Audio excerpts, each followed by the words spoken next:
Did you want to say hello, Baron? Oh. This is little Baron. He is so cute and fluffy. Say hello, Baron. Oh, he's purring. He's been hearing me talking and he decided to greet me while I was doing my thumbnail. Hi everyone, how you doing? So for this one I thought I would just do a list of all the tropes that I enjoy. This isn't any particular genre, it's just tropes in like YA and new adult fiction that I very much like, and I thought that would just be fun. I couldn't really do what I had planned to do just because I ended up having to do something for my studies instead, so I am sorry about that, and that will be postponed to next week, most likely a Saturday. But anyhow, I thought this would still be fun. I know that everyone enjoys a good list video. I enjoy them very much. I especially love hearing about people's favorite tropes. And let's just get down to it. I wanted to say before getting into this is thank you for 50 subscribers. I forgot to put this in my intro because I am a bit nervous. But thank you so much. That means so much to me, and it just makes my heart smile. I don't know how else to explain it. I also do want to make a quick apology because there will be whooshing and banging sounds most likely, and the colour might change from light to dark because I use natural lighting, and there is at the moment a storm coming in. It's breaking at the moment, and I've just waited and waited and waited until the best possible time to film this. Okay. The first trope is the corner of his mouth quirked up. Now I very much like this because to me it is perfect for a mischievous, silly, maybe a bit flirtatious character, which I really like. I'm not gonna lie, like Rhysand, Dorian, like yes.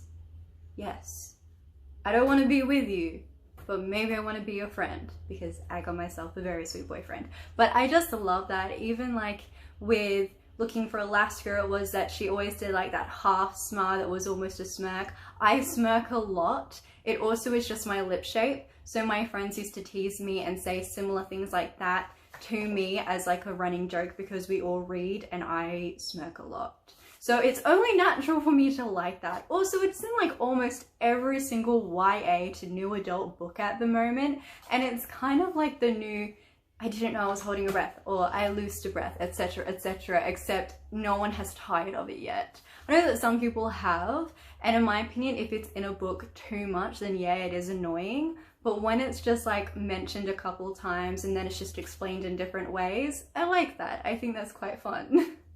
Enemies to lovers. Who doesn't love that? Heartless people. That's who. I'm joking. If you don't like it, you're not heartless at all. Sorry about that.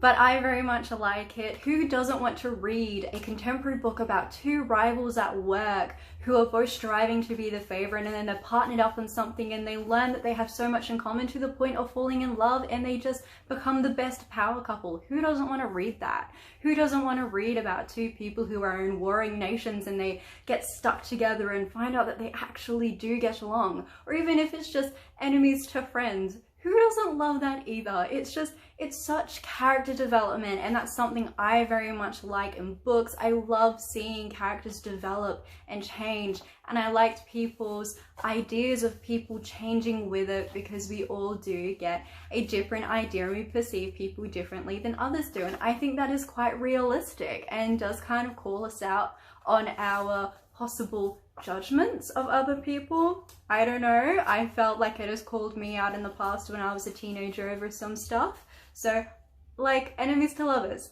great. Villain redemption. Who doesn't love a good villain redemption arc? Again, we do be loving that character depth and that character development, just striving in and taking the reins, because again, I love three-dimensional characters. I don't like one-dimensional villains. I especially love villain redemption when that villain was once a good person, or maybe they're just morally grey and they're not actually a villain and they might just have some differing opinions, or that the main character was completely wrong the entire time only to find out that this person actually isn't the villain. They might be a fake villain. Who doesn't love that either? It is also sometimes a better fit for a character for them to get redemption instead of dying, or maybe get redemption and die, like Snape from Harry Potter. I do agree he is a bit of a creep though. I'm sorry if you like him. I like him too, but like,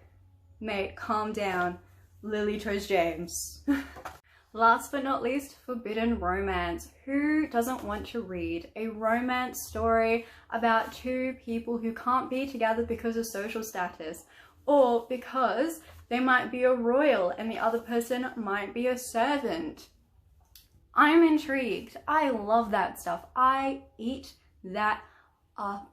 It is perfect. It is so good, and something I will never tire of, because I want to see, will the family or the community put their differences aside and accept these two people who love each other? Because sometimes they don't. That's the thing. I am so intrigued to find out. Sometimes you can tell if it is a bit predictable, but if not, I'm intrigued. I also love it when they don't actually accept them and the two people in love are like, well, oh well, we're gonna be together anyway. You can either accept it or go away.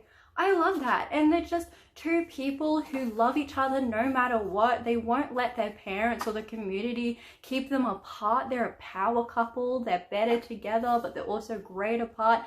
I love that. I eat that up. Long lost siblings. I love the long lost sibling trope. They could be on two opposing sides of warring nations, and then in the middle of it find out they're related and come together and see which side they actually want to fight for, if they just want to flee and live on their own together as siblings.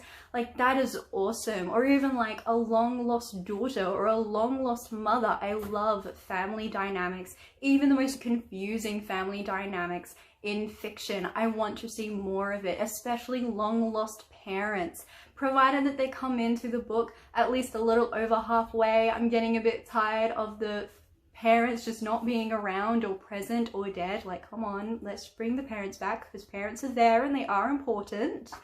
But long lost siblings, oh my god, like, that is enough for me to be absolutely hooked on a book. That is all now, and I hope you enjoyed this video. Once again, thank you for helping me reach 50 subscribers. That really means a lot. If you are new and you're not me or my friends or my boyfriend watching this, feel free to like, comment and subscribe. If not, that's perfectly okay. I won't be offended. And anyhow, if you want, comment down, what are your favorite tropes? Even like for a specific genre, what are they? I'd love to know. Let's have a discussion about it. If you don't like any of the tropes that I've mentioned in this list, tell me why. I'd love to talk about it with you. Anyhow, that is all I have to say. Hope you're doing well, stay safe, and goodbye.